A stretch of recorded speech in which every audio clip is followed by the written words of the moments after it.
नमस्कार शेतकरी मित्रांनो, स्वागत आहे पुन्हा एकदा एका नवीन व्हिडिओमध्ये व नवीन अपडेटमध्ये।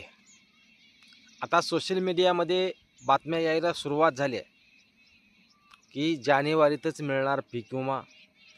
15 जानेवारीपासून पीक विम्याचा वाटपाला सुरुवात होणार, या बातम्या आता बाहेर पडायला सुरुवात झालेली आहे।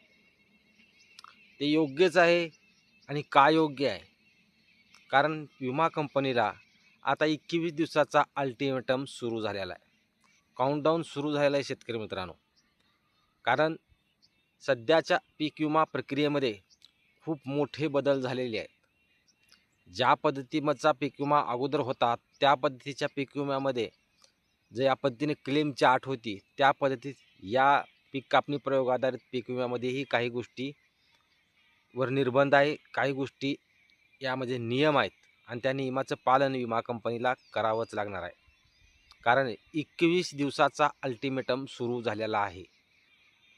कारण आपण या अगोदर ज्या वेळेस खरीप हंगाम 2025च्या पीक विम्याची अपडेट घेतली त्यावेळी हे स्पष्ट केलं होतं की 30 डिसेंबरपर्यंत पीक कापणी प्रयोग अहवाल जमा केले जातील आणि त्याच्यानंतर प्रोसेसला सुरुवात होईल।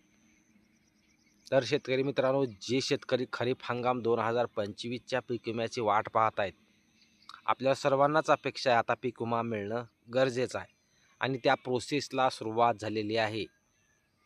कारण पीक कापणी प्रयोगाचे सर्व अहवाल जमा करण्यात आले आहेत, केंद्राला रिपोर्ट पाठवण्यात आले आहे। त्यामुळे आता केंद्राच्या हालचालीला सुरुवात झालेली आहे, क्लेम कॅल्क्युलेशनला सुरुवात झालेली आहे आणि विमा कंपनीच्या 21 दिवसाच्या अल्टिमेटमलाही सुरुवात झालेली आहे। कारण या वेळेचा पीक विमा हा ज्या वेळेस पीक कापणी अहवाल विमा कंपनीला सादर केला जातो, राज्य सरकारकडे पाठवला जातो व अंतिम पैसेवारी जाहीर केली जाते, त्यावेळेस 21 दिवसानंतर पीक विम्याचं वाटप त्यांना करावंच लागतं। त्यामुळं जानेवारीमध्ये जे पीक विमा वाटपाच्या बातम्या येत आहेत त्या बातम्यामध्ये तथ्यता आहे। कारण आपण या अगोदरच्या प्रत्येक व्हिडिओमध्ये सांगितलेलं होतं की जानेवारीच्या शेवटच्या आठवड्यात पीक विम्याच्या वाटपाला सुरुवात होऊ शकते आणि त्या पद्धतीने प्रोसेस सुरू झालेली आहे। कारण अंतिम पैसेवारी ज्या जिल्ह्याची आलेली आहे त्या जिल्ह्याची अंतिम पैसेवारी ही जाहीर करण्यात आलेली आहे। उर्वरित ज्या जिल्ह्यांची अंतिम पैसेवारी जाहीर झालेली नाही आहे त्या जिल्ह्यांचं वाटप सध्या तरी पेंडिंग राहू शकतं। कारण जोपर्यंत अंतिम पैसेवारी येत नाही तोपर्यंत त्याच्यावर निर्णय घेतला जात नाही। त्यामुळं ज्या जिल्ह्याची अंतिम पैसेवारी आली आहे त्या जिल्ह्याचं सोयाबीन असो, मूग असो, उडीद असो, बाजरी असो व मका असो, या पीक विम्याच्या वाटपाला पुढील 21 दिवसात वाटपाला सुरुवात होऊ शकते। कारण सोशल मीडियाच्या माध्यमातून 15 डिसेंबरपासून होईल, परत डिसेंबर एंडिंगमध्ये होईल, 15 जानेवारीपासून होईल, जानेवारीच्या एंडिंगपर्यंत होईल, अशा ज्या बातम्या येत आहेत त्या बातम्यामध्ये तथ्यता आहे।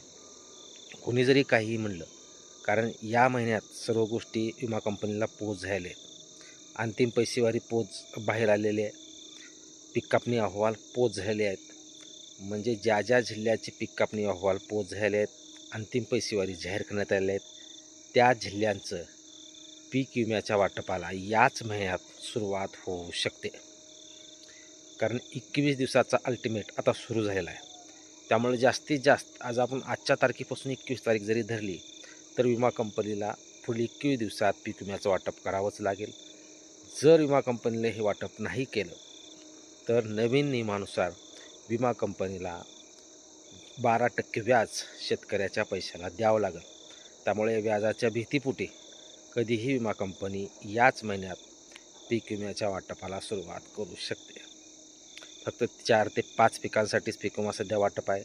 त्याच्यामध्ये तूर आणि कापूस याची पीक कापणी अहवाल उशिरा येणार आहेत, त्यामुळे ते अहवाल दिल्यानंतर त्याची प्रोसेस झाल्यानंतरच ते पैसे उशिरा जमा होतील। त्यामुळे सध्या सोयाबीन असो, उडीद असो, मूग असो, बाजरी असो आणि मका या पिकावर ज्या शेतकऱ्यांनी पीक विमा भरला आहे त्या शेतकऱ्यांना जानेवारीतच पीक विम्याच्या वाटपाला सुरुवात होणार आहे. धन्यवाद मित्रांनो. अशाच नवनवीन व्हिडिओसाठी अपडेटसाठी चॅनलला सबस्क्राईब करा. जास्तीत जास्त शेतकऱ्यापर्यंत व्हिडिओ शेअर करा व व्हिडिओ आवडल्यास लाईक करायला विसरू नका. धन्यवाद.